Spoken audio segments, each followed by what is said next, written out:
Hi எலக்ட்ரீஸ், இன்னைக்கு டேயோட எஃப்எஃப்ஆனா my rugged husband episode 21 தான் பார்க்க போகிறோம். ஸோ ஹெட்செட்ஸ் போடாதீங்க, ஹெட்செட்ஸ் போட்டு பாருங்கடா. அது உங்களுக்கு ஒரு நல்ல ஃபீல் கொடுக்கும். அண்ட் இன்னொரு விஷயம் கேட்கணும்னு நினச்சேன். 1 இயர் முன்னாடி நான் கொடுத்த வாய்ஸ் ஓவருக்கும் இப்போக்கும் ஏதாவது டிஃப்ரென்ஸ் இருக்கா? எனக்கு கொஞ்சம் சேஞ்சஸ் இருக்க மாதிரி தான் தோணுது. இன்னும் இந்த பழைய ஃபார்முக்கு வரலையோன்னு தோணுது. உங்களுக்கு எப்படி தோணுதுங்கிறத கமெண்ட்டில் சொல்லுங்கள். அண்ட் உங்களுக்கு வேறு ஏதாவது ஸ்டோரி சஜஷன் இருந்தால் சொல்லுங்கள், அதையும் ட்ரை பண்ணி பார்த்துருவோம். ஓகே, வாங்க நம்ம வீடியோக்குள்ளே போகலாம். லாஸ்ட்டாக எதோட முடிச்சிருந்தோம் அப்படின்னா, இங்கே தியாவுக்கும் அந்த எஸ்ஐக்கும் நடந்த பிரச்சனையில் தியாவை காப்பாற்ற ஏதோ ஒரு வேகத்தில் ஜிமின் தியாவோட கழுத்தில் தாலி கட்டிட்டான். இதனால் அந்த எஸ்ஐ எதுவும் செய்ய முடியாமல் 2 பேரையும் வெளியே அனுப்ப, வெளியே வந்த அடுத்த செகண்ட் கை குலுக்கிற மாதிரி கையை நீட்டினவ ஜிமினோட கையில் தாலியை கழட்டி கொடுத்துட்டா. ஜிமின் அவளுக்கு உதவி செய்கிறதுக்காக கட்டியிருந்தாலும் அது ஒரு உண்மையான தாலி அப்படிங்கிறதுனால அவனுக்கு கொஞ்சம் அதிர்ச்சியாக தான் இருக்குது. ஆனால் தியாவுக்கு அதிர்ச்சியெல்லாம் இல்லை. அவள் கூலா, என்னடா பார்க்குற, எவனோ ஒருத்தன் டைம் பாஸ்க்கு என் கழுத்தில் தாலி கட்டின உடனே நீங்கள் தான் என் புருஷன், நீங்கள் இல்லைன்னா என் வாழ்க்கையே இல்லைங்க, ராமர் இருக்கிற இடம்தான் இந்த சீதைக்கு அயோத்தி, என்னையும் உங்கள் கூட கூட்டிகிட்டு போங்க அப்படின்னு சொல்கிற அந்த காலத்து பொண்ணுன்னு எல்லாம் நினைக்காத. அதெல்லாம் அந்த காலம், நான் இந்த காலத்து பொண்ணு. ஏதோ என்னை காப்பாற்ற தான் நீ ஹெல்ப் பண்ணேன்னு எனக்கு புரிஞ்சதால தான் உன்னை தூக்கி போட்டு மிதிக்காமல் விட்டேன். இல்லைனா இதை நீ என் கழுத்தில் கட்டினதுக்கே உன்னை தூக்கி போட்டு மிதிச்சிருப்பேன். என்கிட்ட இருந்து நீ தப்பிச்சிட்ட. இன்னொரு முறை என் கண்ணு முன்னாடி வராத ராசா, வரட்டா அப்படின்னு சொன்னவ அவள் பாட்டுக்கு அங்கேருந்து கிளம்பிட்டா. தியாவோட இந்த கெத்தான பேச்சு, அவளோட திமிரு ரெண்டுமே அவனுக்கு பிடிச்சிருச்சு. ஏன்னா தாலி கட்டும்போது அவன் யோசிக்கல, கட்டின பிறகு தான் கொஞ்ச நேரம் யோசிச்சான், இது ஒரு வேளை குடும்ப பொறுப்பாக தன்னோட தலையில் விழுந்துருமோ அப்படின்னு தான். ஆனால் அப்படி எதுவுமே நடக்கலை. அதோட அவனுக்கு பிடிச்ச குணத்தில் அவள் இருக்கிறா அப்படின்னு ஒரு செகண்ட் மகிழ்ச்சியோட அவளையே பார்த்துட்டு இருக்கும்போது அங்கே ரித்திக் வந்துட்டான். ஸ்கூட்டிலேருந்து கீழே இறங்கினவன், என்னாச்சு தியா அப்படின்னு தியாவை பார்த்து கேட்கா. ஒன்றும் இல்லை, வண்டி எடு, கிளம்புவோம், ஒரு முக்கியமான வேலை இருக்குது அப்படின்னு அவள் வற்புறுத்துறா. ரித்திக் ஸ்கூட்டியில் ஏறி ஸ்டார்ட் செய்ய பின்னாடி தியா ஏறி உட்கார, மச்சான் யாழை பத்திரமா பார்த்துக்கோ அப்படின்னு ஜிமின் சத்தம் போட 2 பேருமே திரும்பி அவனை பார்க்க, ரித்திக்கோ அவன் என்னைய மச்சான்னு கூப்பிட்டான் அப்படின்னு கேட்க, டேய் அவனே குடிச்சிட்டு உளாடுறான்டா, நீ ஏன்டா அவன் பேச்சுக்கு காத்து கொடுக்குற, கிளம்பு அப்படின்னு தியா வற்புறுத்த, தியாவோட கழுத்தில் தாலி கட்டின புருஷன் அவன்தான் அப்படின்னு தெரியாமல் ரித்திக் தியாவோட அங்கேருந்து கிளம்பிட்டான். தியா போகிற வரைக்கும் கண்ணுமிக்காமல் சிரிச்ச முகத்தோடையே பார்த்தவன் அவள் போன அடுத்த செகண்ட் புன்னகை முகம் உதிர்ந்த கோப முகமாக மலருது. இவ்வளோ நேரம் தள்ளாட்டத்தோடு இருந்தவன் இப்போ எந்த தள்ளாட்டமும் இல்லாமல் தெளிவான பார்வையோட நீலக்கை சட்டையா முட்டி வரைக்கும் மடிக்கிறான். அப்படியே கையை முறுக்கி பிடிச்சு போலீஸ் ஸ்டேஷனுக்குள்ள நுழையிறான். அப்போ தான் ரூம்குள்ளே உட்காந்துட்டு அந்த எஸ்ஐ டீயை வாயில் ஊதி வைக்கிறதுக்காக கொண்டுட்டு போன அடுத்த செகண்ட் மொத்தட்டையும் அவன் மேலேயே கொட்டிருச்சு. அது மட்டும் இல்லாமல் அந்த எஸ்ஐயோட கணத்தில் பல்லாருன்னு ஒரு அறையும் அரைஞ்சிட்டான். அந்த எஸ்ஐ அப்படி திகச்சு நிற்கும் போதே சேரோடு சேர்த்து அவனை உதச்சி கீழே தள்ளினவன் அவன் மேலே ஏறி உட்காந்து தாறுமாற அவன் முகத்திலே பல்லாறு பல்லாருன்னு அடித்தபடி, எவ்வளவு தைரியம் இருந்தா ஒரு பொம்பளை பிள்ளைய கேவலப்படுத்த பாப்ப, அதுவும் அவள் ஏன் பொண்டாட்டி, அவன் மேலேயே கை வைக்கிறியா, வீட்டுக்குள்ளே தான் பொம்பளைங்க கேவலப்படுத்துகிறாங்கன்னு பார்த்தா வீட்டுக்கு வெளியே நீ கேவலப்படுத்துறியா அப்படின்னு தன்னோட அப்பா மேலே இருக்கிற கோபத்தை எல்லாத்தையும் சேர்த்து வச்சு போலீஸ்கார முகரைய அடித்து நொறுக்கிறான் நம்ம ஜிமின். அதே சமயம் இங்கே, ப்ளீஸுங்க என்னை எதுவும் பண்ணிடாதீங்க, நீங்கள் தானே விட்டுட்டு போகிறதா இருந்தால் போன்னு சொன்னீங்க, அதனால தான் நான் தைரியமாக போனேன், மற்றபடி நான் வேணும்னு போகலை அப்படின்னு நீங்கள் சோஃபாவில் உட்காந்தபடியே கெஞ்ச, உங்கள் துப்பட்டாவை கழுத்தில் சுற்றி பிடிச்சபடி டே உட்காந்துருக்கான். கிட்டத்தட்ட 15 நிமிஷமாக ஒரே பொசிஷனில் இருக்காரு. நான் சொல்கிறது இவர் காதில் விழலையோ அப்படின்னு மனசுக்குள்ள நினச்ச நீங்கள், எனக்கு உங்களை ரொம்ப பிடிக்கும், நீங்கள் ரொம்ப நல்லவர், என் மேலே ரொம்ப பாசமாக இருக்கீங்க, இருந்தாலும் எனக்கு உங்கள் கூட இருக்க கொஞ்சம் பயமாக இருந்தது, அதனால தான் நான் போனேன், என்னை இந்த ஒரு முறை மன்னிச்சு விட்டுடுங்க அப்படின்னு மறுபடியும் நீங்கள் கெஞ்ச, அவன் அதே பொசிஷனில் இருந்து உங்களை கண்ணு மிகாமல் பார்க்குறான். 15 நிமிஷமாக அவன் கிட்டேருந்து தப்பிக்க ஏதோ வாய்க்கு வந்ததெல்லாம் பேசிட்டீங்க. அவன் எந்த ஒரு ரெஸ்பான்ஸும் இல்லாமல் உங்களோட முகத்தையே பார்த்துட்ருக்க. இதுக்கு மேலே அவன்கிட்ட கெஞ்சவே உங்களுக்கு மனசு வரல. இதனால் ஓயாமல் பேசிகிட்டு இருந்த நீங்கள் கொஞ்சம் அமைதியாக அவன் முகத்தையே பார்க்க, அவனும் ரொம்ப நேரமாக உங்களோட முகத்தையே பார்த்தவன், என்னை பார்த்தா உனக்கு ரொம்ப கொடூரமான ஹஸ்பண்டாக தெரியுதா வயன் அப்படின்னு கேட்க, உங்களோட மனசெல்லாம் ஆமான்னு சொல்லு ஆமான்னு சொல்லு அப்படின்னு தோண்டினாலும் அவன் பார்வையில் ஏதோ ஒரு ஏக்கத்தை உணர்ந்த நீங்கள் இல்லை அப்படின்னு தலையாட்ட, அப்புறம் எதுக்குடி என்னை விட்டுட்டு ஓடி போக பார்த்தா? உனக்கு இங்கே என்ன குறைன்னு நீ வீட்டை விட்டு ஓட பிளான் பண்ண? ஒரு புருஷங்கிற அட்வான்டேஜை நான் எடுத்துக்காதனால தானே உனக்கு இவ்வளோ எக்கத்தால் வந்துச்சு அப்படின்னு அவன் பேசிக்கிட்டே அந்த துப்பட்டாவை அவன் பக்கம் அழுத்தி இழுக்க நீங்கள் மொத்தமாக வந்து மேலே விழுந்துட்டீங்க. அவன் மேலே விழுந்த உடனே உருண்டு பரண்டு எழுந்து ஓடலாம் அப்படின்னாலும் காலும் கட்டியிருக்க, கை ரெண்டும் முதுகுக்கு பின்னாடி சேர்த்து வச்சு கட்டியிருக்க. சில நொடி நகர முடியாமல் எப்படியோ ஒரு விதம் சுதாரிச்ச பின்னோக்கி தரையில் விழுந்தபடி சோஃபாவில் சாஞ்சு உட்கார்றீங்க. ஏதோ சம்பவம் செய்ய போகிறான் அப்படிங்கிறது உங்களுக்கு புரிஞ்சிருச்சு. இதனால் வேறு வழி இல்லாமல் மறுபடியும் பேச்சு கொடுத்து கொஞ்ச நேரம் டைவர்ட் பண்ணுவோம் அப்படின்னு நினச்ச நீங்கள், ப்ளீஸுங்க எதுவும் பண்ணிடாதீங்க, நீங்கள் ஏற்கனவே என்னை ரொம்ப கஷ்டப்படுத்துகிறீங்க, இதில் என் பெர்மிஷன் இல்லாமல் எதுவும் பண்ணிடாதீங்க அப்படின்னு கண்களில் நீரை நிரப்பிக்கிட்டீங்க. அதை கேட்டபடியே உங்கள் முன்னாடி முட்டுக்கால் போட்டு உட்காந்தவன், நீ என்கிட்ட பெர்மிஷன் கேட்டுட்டா வீட்டை விட்டு போன? அதெல்லாம் இருக்கட்டும், நான் தான் உன்கிட்ட சுடிதார் போடக்கூடாதுன்னு சொன்னேனே, என்ன தைரியத்தில் சுடிதார் போட்ட அப்படின்னு கேட்டதும் உங்களுக்கு பக்குன்னு ஆகிடுச்சு. அது இல் நான் அப்படின்னு பேசிகிட்டு இருக்கும்போதே சுடிதாரில் கையை வச்சிட்டான். நீங்கள் அப்படியே பயந்து போய் வேண்டாம் அப்படிங்கிற மாதிரி தலையாட்டி அவன் முகத்தை பார்க்கும்போதே கோவத்தில் சுடிதாரை பிடிச்சி இழுத்து கிழிச்சிட்டான். போன முறையாவது ஸ்ட்ரைட் லைனில் கீறிட்டான், ஆனால் இந்த முறை தாறுமாறாக கீறி முன்பக்க துணியில் பாதி அவன் கையில் வந்துருச்சு. அவ்வளோதான், உங்களோட பாதி உயிரே இல்லை. மொத்தமாக பயந்து நடுங்கின நீங்கள் பயங்கரமாக அழுக ஆரம்பிச்சிட்டிங்க. போன முறையாவது திரும்பி நின்று உடலை மறைச்சிங்க, ஆனால் இந்த முறை திரும்பவே முடியாது அப்படிங்கிற அளவுக்கு அவன் முன்னாடி நிற்கிறான். இதனால் மொத்தமாக கூனி குறுகுறீங்க. வேண்டாங்க ப்ளீஸ், இன்னொரு முறை நான் கண்டிப்பாக தப்பு பண்ண மாட்டேன், விட்டுருங்க அப்படின்னு அழுதுகிட்டே அவன் முகத்தை பார்க்க அவனோட கண்களோ அப்படியே உங்கள் மொத்த உடலையும் சாப்பிட்டுட்டு இருக்க. இன்னும் பயந்து போடுறீங்க. நீங்கள் உள்ள ஸ்லிப்லாம் போட்டிருக்கீங்க தான், இருந்தாலும் இன்னைக்கு அந்த ஸ்லிப்பும் அவன் இழுத்த வேகத்தில் சுடிதாரோடு சேர்ந்து தாறுமாறாக தான் கிழிஞ்சு கிடக்கு. லேசாக பட்டும் படாமலும் உங்களோட வெள்ளை நிற பஞ்சு போன்ற மேனி அவனோட கண்களுக்கு தெரியுது. என்னதான் கணவனை அவன் பார்த்தாலும் ஏதோ முன்பின் தெரியாதவன் தன்னோட உடலை பார்க்குற மாதிரி மொத்தமாக பயந்து போய் அழுக ஆரம்பிச்சிட்டிங்க. அப்போது திடீர்னு உங்களோட வாயையும் மூக்கையும் சேர்த்து ஒரே கையால் மூடிட்டான். இதனால் மூச்சு விட முடியாமல் சில நொடி திணற நீங்கள் அழுகையை நிறுத்த, இன்னொரு முறை நீ அழுகிற சத்தம் கேட்டுதுன்னு வச்சுக்கோ, ஒவ்வொரு பல்லா உடச்சி வெளியே எடுத்துருவேன் அப்படின்னு மிரட்டியே உங்களோட அழுகைக்கும் முற்றுப்புள்ளி வச்சுட்டான். இப்போ உங்களுக்கு மூச்சு விட்டால் போதும் அப்படிங்கிற நிலமையில சரின்னு நீங்கள் தலையாட்ட மூக்கு மற்றும் வாயிலேருந்து கையெடுத்தவன் மறுபடியும் உங்களை பார்க்க உங்களோட உடல் பாகங்களே ஷேப்பில் நீங்கள் ஒரு 0 சைஸ் மட்டும் இல்லை, ஒரு அழகான தேவ தூதர்களால் செதுக்கி வச்ச சிலை அப்படின்னு சொல்கிற அளவுக்கு கொள்ளை அழகு உங்களோட உடலில் கொட்டி கிடக்குது. அதை பார்த்தா எந்த ஆணுக்காக இருந்தாலும் ஆண்மை முறுக்கேறும். அதுபோல தான் டேயோட மனசும் இருக்க. என்னடி பார்க்க சின்ன பொண்ணு மாதிரி இருக்கன்னு உன்னை இவ்வளோ நாள் விட்டு வச்சேன், ஆனால் உன் உடம்பு அனுபவிக்கிற அளவுக்கு நல்ல டெவலப்மெண்ட்டாக தானே இருக்குது. சும்மா சொல்லக்கூடாது, பொண்ணுங்க ஜிம்மு பார்க்குன்னு போய் எக்ஸசைஸ் பண்ணுறதை விட வீட்டு வேலை செஞ்சாலே உடம்பு அளவாக கச்சிதமாக இருக்குங்கிறதுக்கு பெஸ்ட் எக்ஸாம்பிள் நீ தான். நான் எல்லாம் எந்த பொண்ணை பார்த்தாலும் கண்ட்ரோலாக தான் இருந்தேன், ஆனால் உன்னை பார்க்கும்போது எனக்கே கண்ட்ரோல் மிஸ் ஆகுது அப்படின்னு சொன்னபடியே உங்களோட கழுத்தில் அழுத்தமான முத்தத்தை பதிச்சு உங்களோட பயத்தை இன்னும் அதிகரிக்கிறான்.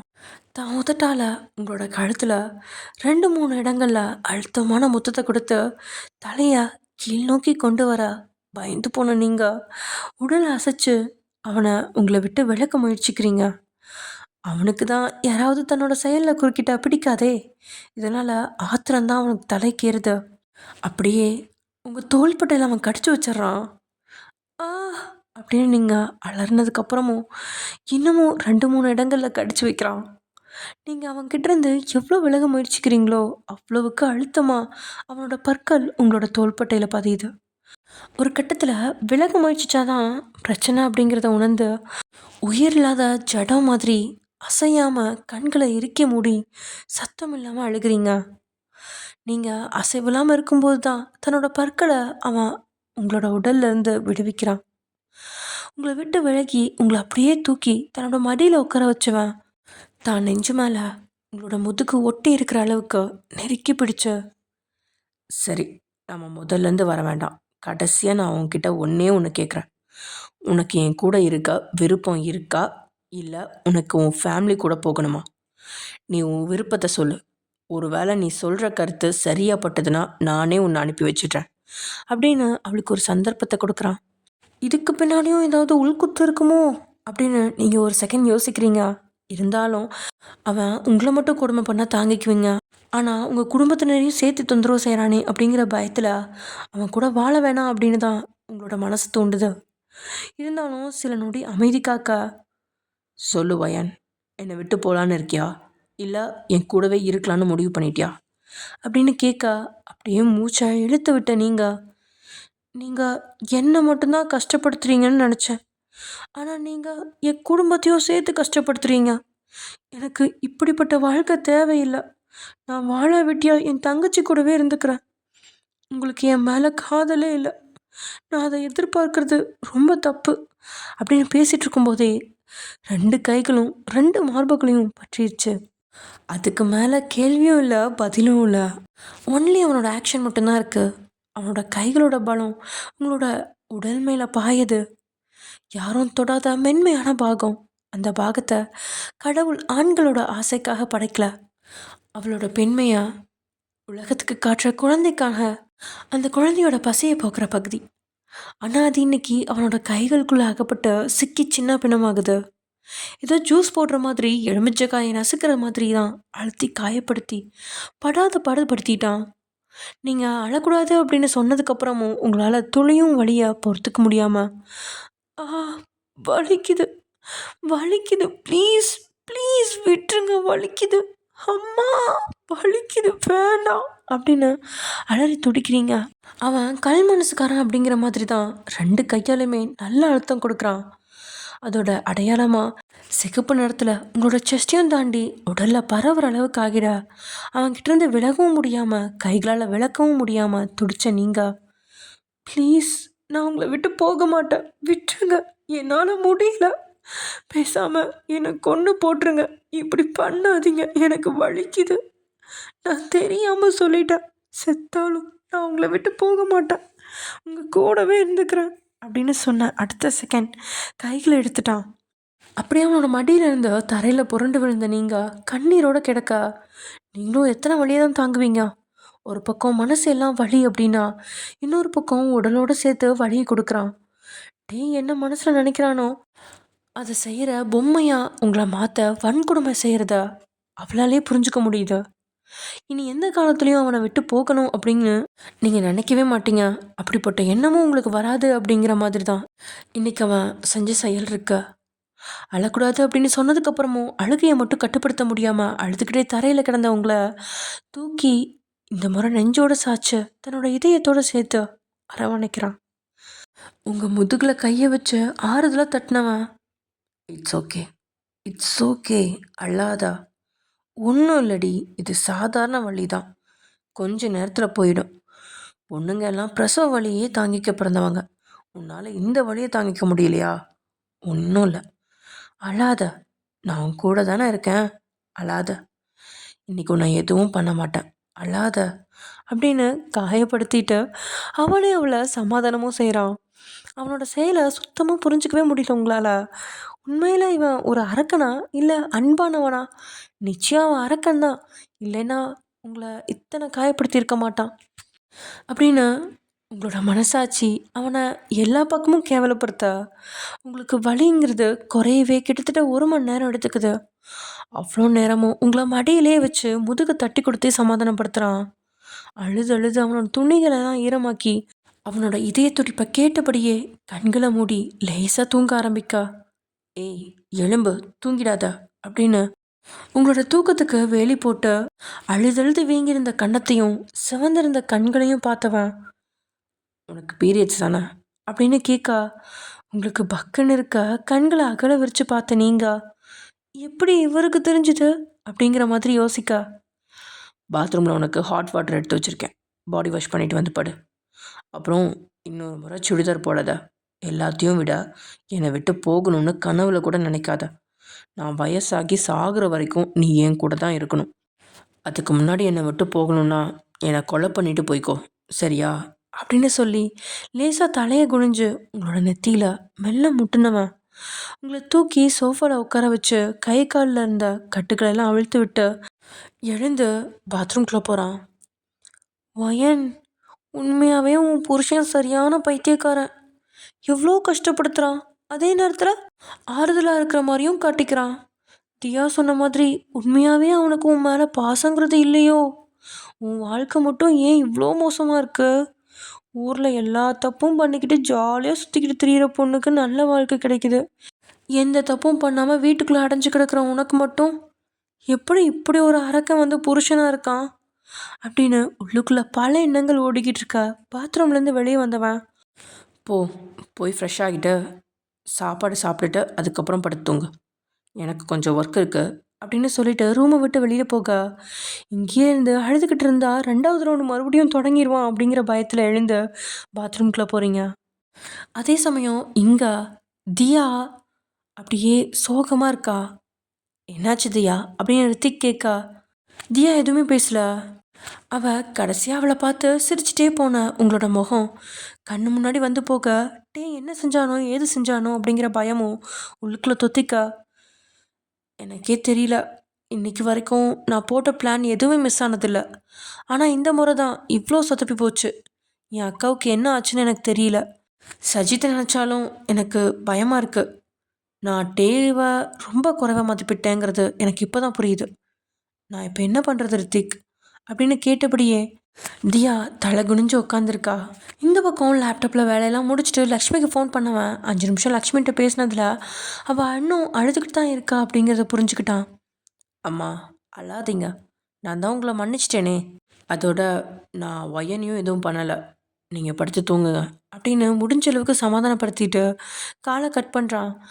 அப்போ தான் மை கமிங் சார் அப்படின்னு சத்தம் கேட்க, உள்ளவா மயூரி அப்படின்னு சொல்ல அவள் உள்ளே வந்த அடுத்த செகண்ட் முன்னாடி நீங்கள் எடுத்த பென்ட்ரைவ், போலியான சாவி, கபோர்டை பற்றின தகவல் நிறைஞ்ச அந்த ஃபோட்டோஸ் மற்றும் ஒரு மாத்திரையை எடுத்து அவன் முன்னாடி வச்சு, சார் தியா சொல்லி தான் ஒயன் மேடம் எல்லாத்தையும் பண்ணியிருக்காங்க. ஒயன் மேடம் இந்த மாத்திரையை சாப்பிட்ருக்காங்க, அதனால தான் அவங்களுக்கு திடீர்னு பீரியட் ஸ்டார்ட் ஆகிருக்கு. இந்த மாத்திரையில் இருக்க கைரேகையில் தியாவோட கைரேகையும் இருக்குது. எனக்கு தெரிஞ்சு அவங்க தான் கொடுத்துருக்காங்க. அப்புறம் உங்கள் ரூமை பற்றின தகவலை இதுக்கு முன்னாடி உங்கள் வீட்டில் 1 வாரம் வேலைக்கு வந்துட்டு இருந்த பழைய வேலைக்காரன் ஒருத்தன் தான் போட்டு கொடுத்துருக்கான். சஜித்துங்கிற ஒருத்தனை அடித்து துவச்சி விசாரித்ததில் தியா கிட்ட தான் நீங்கள் தேடுற டாக்குமெண்ட் இருக்கான். ஆனால் தியா அந்த டாக்குமெண்ட்டை எங்கே வச்சுருக்காங்கன்னு கிளியராக தெரியாதுன்னு சொல்லி எழுதுகிறான். அதோட உங்களுக்கும் ஒயன் மேடத்துக்கும் டைவர்ஸ் வாங்குறதுக்கு தான் அந்த பொண்ணு முயற்சி பண்ணிகிட்ருக்கா அப்படின்னு பேசிகிட்டு இருக்கும்போதே ஆத்திரத்தில் டேபிளில் ஓங்கி ஒரு இடி இடித்தான். ப்ளைவுட் டேபிள் அவன் இடித்த வேகத்தில் விரிசல் விட மயூரிக்கு அதுக்கு மேலே பயத்தில் பேச்சே வரல. Okay miss Mayuri, you may go. நாளைக்கு காலையில் ஏர்போர்ட்டுக்கு போயிடு. அங்கே என் மாமாவும் அத்தையும் வர்றாங்க. காலையில் போய் அவங்க பிக்கப் பண்ணிட்டு வந்துடு. குட் நைட் அப்படின்னு சொன்ன வார்த்தையில் கொஞ்சம் திணறினவ, சார் எதுக்கு உங்கள் மாமாவும் அத்தையும் வராங்க அப்படின்னு அவள் கேட்கா. அவளை டெரராக முறைச்சவன், என் மாமா பொண்ணுக்கும் ஜிம்மினுக்கும் கல்யாணம் பண்ணி வைக்கலான்னு முடிவு பண்ணியிருக்கேன். ஸோ அதை பற்றி பேசுகிறக்காக தான் அவங்க வர்றாங்க. அடுத்த வாரத்தில் எனக்கும் ஜிம்மினுக்கும் ஒரே கோவிலில் வச்சு ஒரே நாளில் கல்யாணம் நடக்கும் அப்படின்னு ஜிமின் சொன்ன வார்த்தையால் மயூரியோட முகம் மொத்தமாக வாடுது. கண்களும் அழுகையில் சிவந்து விட, சார் ஜிமின் சார் யாரையும் கல்யாணம் பண்ணிக்க மாட்டேன்னு சொல்லிட்டாரே, அவரை எதுக்கு ஃபோர்ஸ் பண்ணணும்? எதுக்கு 2 வாரத்தில் ஜிமின் சாருக்கு கல்யாணம் பண்ணி வைக்கணும்? அவர் பேச்சுலராக இருக்கிறது தான் நல்லா இருக்கு அப்படின்னு மயூரி பேசிகிட்டு இருக்கும்போதே, ஷட்டப், உன் அட்வைஸை கேட்குற அளவுக்கு எனக்கு டைம் இல்லை, வெளியே போ அப்படின்னு அவன் டெரராக சொன்னதில் எதுவும் பேசாமல் மயூரி அங்கேருந்து கிளம்பிட்டா. ஆனால் வீட்டிலேருந்து வெளியே வர வரைக்கும் தான் அந்த சோகத்தோடு இருந்தா. காருக்குள்ளே ஏறின அடுத்த நொடி கண்கள்லேருந்து கண்ணீர் ஏறாமல் வடிய காரை மின்னல் வேகத்தில் எடுத்துக்கிட்டு அங்கேருந்து கிளம்புறா. ஜிமின்க்கு கல்யாணம் பண்ணி வைக்க போகிறேன்னு சொன்னதும் மயூரி எதுக்கு அழுகிறா? ஒரு வேளை இங்கேயும் ஏதாவது லவ் ட்ராக் ஓடுதா? இங்கே டேயோ கோபத்தோட உச்சத்திலே கொந்தளிச்சவன் மொபைல் எடுத்து மேனேஜருக்கு ஃபோன் செய்ய மேனேஜர் அப்போதான் கையில் ஒரு முழம் மல்லிகைப்பூவை சுருட்டி கட்டி மூச்சை இழுத்து மோப்ப விட்டபடி பக்கத்தில் கிடந்த அவங்களோட மனைவியை கிஸ் பண்ணுறதுக்காக உதட்ட குவிச்சு அவள் பக்கம் நெருங்கும்போது ரிங் அடிக்க ஆரம்பிக்க, அட நாசமாக போனவனுங்களா, இப்போ தான் உங்களுக்கு ஃபோன் பண்ணணுமா அப்படின்னு புலம்பிக்கிட்டே, எம்மா ஒரு நிமிஷம் வெயிட் பண்ண, மொபைலை சைலண்டில் போடுறேன் அப்படின்னு சொல்லி மொபைல் எடுத்தவன் பதறி போய் பெட்லேருந்து வேகமாக கீழே இறங்கிட்டான். கீழே கிடந்த வேட்டி எடுத்து அவசரமாக கட்டினவன் கடைஞ்ச தலைமுடியெல்லாம் சரி செஞ்சு டேபிளில் இருந்த கண்ணாடியை போட்டுக்கிட்டு கையில் இந்த மல்லிகைப்பூவை கழட்டி குப்பைத்தொட்டில் வீசி ஏதோ தன்னோட முன்னாடி வந்து நிற்கிற மாதிரி பயத்தோட ஃபோன் அட்டன் பண்ணி காதில் வச்சு ஹலோ சார் அப்படின்னு சொல்ல, யோ ஃபோன் அட்டன் பண்ண உனக்கு இவ்வளோ நேரமா? 40 வயசில் உன் பொண்டாட்டி கூட ரொமான்ஸ் பண்ணிகிட்ருக்கியா? உனக்கு குருவி செத்து போச்சு, சிட்டுக்குருவி லேக்கியம் வாங்கி சாப்பிட்டுட்டு இருக்கேன்னு பக்கம் பக்கமாக அன்றைக்கி டைலாக் பேசி புலம்புன, இப்போ என்ன ரொமான்ஸ் பண்ணிகிட்ருக்கியா அப்படின்னு கத்துன சத்தம் மேனேஜருக்கு மட்டும் இல்லாமல் பெட்டில் படுத்து கிடந்த மேனேஜரோட மனைவிக்கும் காதில் கேட்குது. அப்படி சொர்ணாக்கா மாதிரி கோபத்தோடு எழுந்து மேனேஜரை முறைச்சவ, அட்டே கிழவா, பாஸ்ன்னு சொல்லி அவன்கிட்ட குடும்பத்தில் நடந்த எல்லாத்தையும் சொல்லிட்டியா? இனிமேல் இந்த ரூமில் நீ தனியாக தாண்டா படுக்கணும், நான் பக்கத்து ரூமில் போய் படுத்துக்கிறேன் அப்படின்னு வாயிலே முணங்கிட்டு ஒரு பிள்ளை எடுத்து அந்த மேனேஜர் மேலேயே தூக்கி போட்டுட்டு அங்கேருந்து போயிடுறா. மேனேஜருக்கு அவளை சமாதானப்படுத்தவும் முடியாமல் டேயை சமாளிக்கவும் முடியாமல், சார் என்ன விஷயமா ஃபோன் பண்ணீங்க அப்படின்னு பொறுமையாக கேட்க, நாளைக்கு சாயங்காலம் 4 மணிக்கு எனக்கும் தியாக்கும் ஒரு காஃபி மீட்டிங் ஏற்பாடு பண்ணு, எனக்கு அவளை நேரடியாக சந்தித்து ஒரு முக்கியமான மேட்ரு பேசணும் அப்படின்னு டே சொன்ன வார்த்தையை கேட்டு திருன்னு முழிச்சவன், பாஸுக்கு என்னாச்சு, அவர் பொண்டாட்டி கூட காஃபி மீட்டிங் போகிறேன்னு சொன்னால் கூட பரவாயில்ல, மச்சி நிச்சய காஃபி மீட்டிங்கை கூப்பிட்றாரு, ஒருவேளை கனெக்ஷன் மாறி ஃபயர் ஆகிடுச்சா? அதுக்கும் நம்ம பாஸ் அவ்வளோ சீக்கிரம் எந்த பொண்ணையும் பார்க்க மாட்டாரே, அப்புறம் எப்படி அந்த பொண்ணை பார்த்துருப்பாரு அப்படின்னு மேனேஜரோட மூளைக்குள்ளே பல விஷயங்கள் ஓடிட்டுருக்க. உயிரோடு இருக்கியா இல்லை செத்து போயிட்டியா? நான் சொன்னது உன் காதுக்கு கேட்டுச்சா? நாளைக்கு நீ காஃபி மீட்டிங் ஏற்பாடு பண்ணலன்னு வச்சுக்கோ, 16வது நாள் உன் வீட்டில் காரியம் நடத்த வேண்டியிருக்கும் அப்படின்னு கத்திட்டு காலை கட் பண்ண மேனேஜருக்கு ரொமான்ஸ் மூடும் போயிடுச்சு, தூக்கமும் தொலைஞ்சிருச்சு. நான் யாருக்கு என்ன பாவம் பண்ணேன்னு தெரியலை, என் 2 பசங்களையும் கஷ்டப்பட்டு பாட்டி வீட்டுக்கு அனுப்பி வச்சு பொண்டாட்டி கூட ரொமான்ஸ் பண்ணலான்னு ஆஃபீஸில் இருந்து வேகமாக வீட்டுக்கு வந்தா வெண்ணை திரண்டு வர நேரத்தில் இப்படி பண்ணிட்டாரே அப்படின்னு புலம்புனவன் ஒரு செகண்ட் கூட வீட்டில் இருக்கல. உடனே தியா எங்கே இருக்கிறா அப்படிங்கிறத கண்டுபிடிக்கிறதுக்காக ட்ரெஸ் மாற்றிட்டு அங்கேருந்து கிளம்பிட்டான். ஒரு பக்கம் தியா ஓரளவு பக்காவாக திட்டம் போட்டு எல்லாத்தையும் செய்கிறா. இவளை இதோட விட்டா சரிப்பட்டு வராது. அதோட அவளும் நீங்களும் நெருங்கினா நிச்சயம் நீங்கள் அவரை விட்டு போயிடுவீங்க அப்படிங்கிறதும் கேட்க நல்லா புரிஞ்சிருச்சு. உங்களை மிரட்டி கட்டுப்பாட்டுக்குள்ளே கொண்டு வந்து உங்களோட வாழ்க்கையை தொடங்கணும் அப்படின்னு நினச்சான். ஆனால் எல்லாமே கைமீறி போயிடுமோ அப்படின்னு யோசிக்கும்போது, அவனுக்கே தெரியாமல் இவ்வளோ விஷயத்தையும் நடத்திருக்காங்களே அப்படின்னு யோசிக்கும்போது ஆத்திரம்தான் அவனுக்கு வருது. டேபிளில் இருந்த மாத்திரை, பென்ட்ரைவ், அப்புறம் சாவியை கையில் எடுத்தவன் அடுத்த ரவுண்டு உங்களை கொடுமைப்படுத்த பெட்ரூம்குள்ளே நுழையிறான். ஆனால் நீங்கள் அங்கே தூங்கிட்டு இருந்தாலும் வயிறு வலியால் கையை வயிற்றுலேயே வச்சு அழுத்தி பிடிச்சி கிடக்க, ஏன்னோ நீங்கள் படுத்து கிடக்கிறத பார்த்ததுக்கப்புறம் இவ்வளோ நேரம் தலைக்கு மேலே எரிஞ்சிக்கிட்டு இருந்த கோபம் கொஞ்சம் அணையுது. எதுவுமே பேசாமல் பென்ட்ரைவை இன்னொரு கபோர்டுக்குள்ளே வச்சு பூட்டினவன் அதை பற்றி உங்ககிட்ட வாயவே திறக்காமல் ரூமோட விளக்குகள்லாம் அணைச்சிட்டு படுத்து தூங்கிட்டான். 6 மணிக்கு ஆப்பிள் வாட்ச் அலாம் அடிக்க அடுத்த செகண்ட் கண் வலிக்கிறான். அவன் எழும்புன அடுத்த நொடியே நீங்கள் எழும்பணும் அப்படின்னு எதிர்பார்ப்பான். இதனால் அவன் கண்கள் சோஃபாவை பார்க்க போர்வை தான் அம்மாவோட அரவணைப்பு அப்படிங்கிற மாதிரி அணைச்சி பிடிச்சி உள்ளே சுருண்டு நீங்கள் தூங்கிட்டு கிடக்க, எத்தனை டார்ச்சர் பண்ணாலும் திருந்த மாட்டா போல இருக்கே. பொண்ணுங்க விடிய காலையில் 4 மணிக்கு எழும்பணும், இவளை 6 மணிக்கு எழுந்திருக்க சொன்னால் கூட தூங்கிட்டு கிடக்கிறா அப்படின்னு அவன் எழுந்திரிச்ச உடனே உங்களை மனசுக்குள்ளே திட்டி வழக்கம் போல் ஐஸ் தண்ணி எடுத்து போர்வையை விளக்கி உங்கள் மேலே ஊற்ற வரும்போது நேத்திக்கு மாதிரி இன்றைக்கும் வயிற்று அழுத்தி பிடிச்சபடியே நீங்கள் தூங்கிட்டு இருக்கீங்க. அதுலேயும் தூங்கிட்டு இருந்தா உங்களோட சேலை கொஞ்சம் தளர்ந்து கிடந்ததால் கழுத்துக்கு கீழே ஒரு 1/2 இன்ச் இடைவெளியில் மொத்த இடமே செவந்து ரத்த கட்டி மாதிரி வீங்கி கிடக்கிறது டேயோட கண்ணுக்கு தெளிவாக தெரியுது. அதுக்கு காரணம் நேற்று அவன் செஞ்ச செயல் அப்படிங்கிறதும் அவனுக்கு தெரியும். சில செகண்ட்ஸ் அப்படியே உங்களை பார்த்து கண்கள் இறக்கப்பட்டாலும் அடுத்த சில வினாடிகள்லேயே அவன் கண்கள் உங்களோட உடலை தான் அசைக்குது.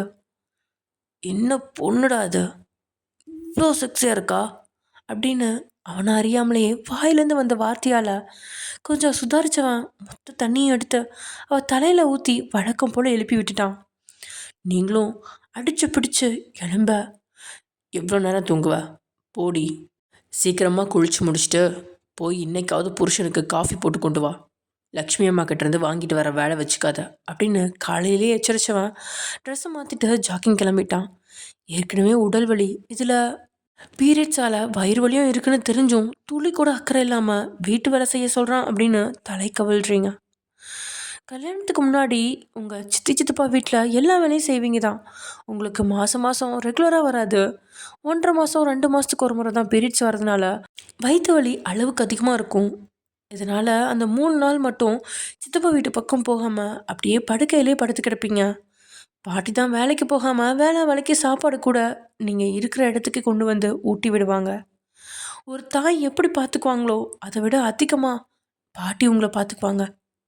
இன்றைக்கி சுத்தமாக முடியல, ஆனால் ஓய்வு அப்படிங்கிறது இல்லை அப்படிங்கிறத புரிஞ்சுக்கிட்டு ட்ரெஸ்லாம் கழட்டிட்டு அப்படியே ஷவரை திறக்க உங்களோட நேரமும் என்னமோ சூடான தண்ணி வெளியே கொட்ட அது உங்களோட முதுகில் பட்டதும் துடிதுடிச்சு போயிட்டீங்க. ஆ அப்படின்னு அலறி கீழே விழுக்கிறீங்க. சில நொடி அலறி துடிச்சாலும் எப்படியோ ஷவரை ஆஃப் பண்ணவீங்க. தோள்பட்டையை பார்க்க சுடு தண்ணீரால் தோள்பட்டை சிவந்து கிடக்குது. எல்லாம் தலையெழுத்து அப்படின்னு கண்ணீரோட பாத்ரூம்குள்ளேயே உட்காந்துட்டீங்க. காலையிலேயே கோலம் போகிறதுக்காக லக்ஷ்மி வெளியில் வர கேட்டு திறக்கிற சத்தம் கேட்குது. தன்னோட அண்ணனும் அண்ணனையும் தான் வந்துட்டாங்க போல அப்படின்னு சொல்லி நினச்சி லக்ஷ்மி அப்படியே சந்தோஷமாக பார்க்க அங்கே ஒரு கார் வந்து நிற்குது. அந்த காரில் 62 வயசு அப்படின்னாலும் 50 வயசா அப்படின்னு சொல்லக்கூடிய அளவுக்கு சுனில் வந்து இறங்குறாரு. அதோட வாக்கிங் ஸ்டிக்கை ஊனியபடியே 90 வயசு மதிக்கத்தக்க பாலகிருஷ்ணா வந்து இறங்குறாங்க. அவங்கள பார்த்த லக்ஷ்மியோட முகம் இளவு வீட்டில் அழுகிறதுக்கு தயாராக இருக்கிற குடும்பத்தினரை போல மாறிடுச்சு. இருந்தாலும் சிரிச்சபடியே அவங்க பக்கத்தில் போனவ, அத்தான் மாமா 2 பேரும் நல்லா இருக்கீங்களா அப்படின்னு கேட்க, ஏன் நாங்கள் 2 பேரும் செத்து போயிட்டோம்னு நினச்சியா அப்படின்னு வந்த உடனே வன்மத்தை கக்கிற மாதிரி சுனில் வார்த்தையால் விட லக்ஷ்மியோட முகம் அஷ்டகுணமாக மாறுது. இருந்தாலும் காட்டிக்காம அவன் நிற்க, பெரியவங்களை பார்த்தா காலில் விழுந்து ஆசீர்வாதம் வாங்கணும்னு உனக்கு தெரியாதா லக்ஷ்மி? விவஸ்தை கிட்டத்தனமாக நிற்கிற அப்படின்னு பாலகிருஷ்ணா போட்ட சத்தத்தில் இடுப்பு வலி முதுகு வலி எல்லாம் இருக்குது. இருந்தாலும் வேறு வழி இல்லாமல் காலை தொட்டு கண்ணில் வைக்க, ஆ விலகு விலகு அப்படின்னு சொல்லிட்டு சுனிலும் பாலகிருஷ்ணாவும் உள்ளே போக தலையை தொங்க போட்டபடியே அவங்களுக்கு பின்னாடி லக்ஷ்மியும் வர்றா.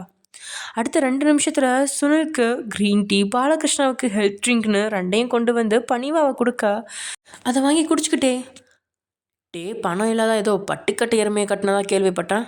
அவள் எங்க மகாராணி காலையில் எலும்புலையோ? இல்லைன்னா தம்பி 2 நாளைக்கு முன்னாடி ஃபோன் பண்ணப்போ சொன்னான், மருமகளுக்கு நீ ஓவராக சப்போர்ட் பண்ணிகிட்டு இருக்கியா, அதனால் 3 வேளை ஓசியில் தின்னுட்டு படுத்து தூங்குன்னு சொல்லி ஏசி ரூமுக்குள்ள அடைச்சி போட்டிருக்கியா லக்ஷ்மி அப்படின்னு சுனில் கோவப்பட, லக்ஷ்மிக்கு அவங்களோட பேச்செல்லாம் பழக்கப்பட்டது தான். இருந்தாலும் தன்னை மட்டும்தான் மட்டம் தட்டுவாங்க அப்படின்னு பார்த்தா மருமகளையும் மட்டம் தட்டுக்கிறாங்களே அப்படின்னு முகம் லேசாக வாடுது. இல்லத்தான், அவள் தினமும் காலையில் சீக்கிரமாக வந்துடுவா. நாங்கள் எழுந்திரிக்கிறதுக்கு முன்னாடி அவள் தான் முதல்ல எழுந்திரிச்சு வருவா. இன்றைக்கி தான் கொஞ்சம் லேட் ஆகுது. அவள் வீட்டில் எல்லா வேலையும் செய்வா. ஒரு நேரம் கூட அவள் ரெஸ்ட் எடுக்க மாட்டா. ரொம்ப நல்ல பொண்ணு. எனக்கெலாம் தெரிஞ்சு டேக்கு இந்த மாதிரி ஒரு பொண்ணு கிடைக்கா டே தான் கொடுத்து வச்சுருக்கணும் அப்படின்னு அவள் சொன்ன வார்த்தையால் குடிச்சிட்டு இருந்த டீயை குடிக்காமல் அப்படியே படாரம் டேபிளில் வைக்கிறான். இப்போ நீ என்ன சொன்ன? எவ்வளோ 10 பைசாவுக்கு துப்பில்லாத ஒருத்திக்கிட்ட எதை பிடிச்சிருக்குன்னு தெரியாமல் என் பையன் ஏமாந்து போய் கல்யாணம் பண்ணியிருக்கான். இதில் அவளை கல்யாணம் பண்ணிக்க என் பையன் கொடுத்து வச்சுருக்கணும்னு வேற சொல்கிறியா? ரகுநாதன் சொன்னது சரியாக தான் இருக்குது. ஓவராக தான் மருமகளுக்கு சப்போர்ட் பிடிக்கிற. இதெல்லாம் இந்த குடும்பத்துக்கு சரியில்லை. வீட்டு வேலையெல்லாம் செஞ்சு அவகிட்ட ஒழுங்காக அடக்கமாக வீட்டுக்குள்ளே கிடக்க சொல்லு, இல்லைன்னா வாழ்நாள் முழுக்க அனுபவிப்பா அப்படின்னு சொல்லிட்டு 2 பேருமே எழும்பா. லட்சுமி, காலையில் சரியாக 8 மணிக்கு தோசை குருமா 2யும் கண்ணம்மா கிட்ட கொடுத்து விடு. என்னென்ன எனக்கு சமைக்கணும்னு லிஸ்ட்டை போட்டு சொல்கிறேன் அப்படின்னு சொல்லிட்டு பாலகிருஷ்ணா எழும்பா 2 பேருமே அங்கேருந்து அவங்கவுங்க ரூமுக்கு போயிடுறாங்க. கடவுளே, ஒரு வாரம் தாண்டி தானே வர்றதா சொன்னாங்க. திடீர்னு எதுக்கு வந்தாங்கன்னு தெரியலையே. எப்படி தான் என் மருமக இதுங்களை சமாளிக்க போகிறாளோ. இன்றைக்கி வேற 6:30 மணி ஆச்சு, இன்னும் ரூமை விட்டு வெளியே வராமல் இருக்காளே அப்படின்னு நினச்சிக்கிட்டே சமையல் அரைக்கிற போகிறா லக்ஷ்மி. லக்ஷ்மி, நீ ஃபீல் பண்ணுறதெல்லாம் இருக்கட்டும். இன்னும் ரூமை விட்டு வெளியே வராத பையனா கொஞ்ச நேரத்தில் கிழவன் டே கிட்ட மாட்டி விட போகிறான். அதுக்கப்புறம் அவன் நிலைமை என்ன ஆக போகுதோ. ஓகே ஃப்ரெண்ட்ஸ், மிச்சத்தை நம்ம அடுத்த எபிசோடில் பார்க்கலாம். இந்த ஸ்டோரி உங்களுக்கு பிடிச்சிருக்கா இல்லையான்னு சொல்லுங்கள், கமெண்ட் பண்ணுங்கள். அண்ட் இது கொஞ்சம் ரகடாக தான் இருக்கும், ஆனால் கடைசியில் இருக்கிறதுலே இதுதான் ரொமான்டிக்காக இருக்கும். ஸோ அதுக்காக வெயிட் பண்ணுவோம். அண்ட் ஆல்சோ நடுவில் நிறைய விஷயங்கள் நடக்கும், அது எல்லாமே இன்னும் ரொம்ப சுவாரஸ்யமாக போகும். ஓகே ஃப்ரெண்ட்ஸ், நம்ம நாளைக்கு பார்க்கலாம். பாய்.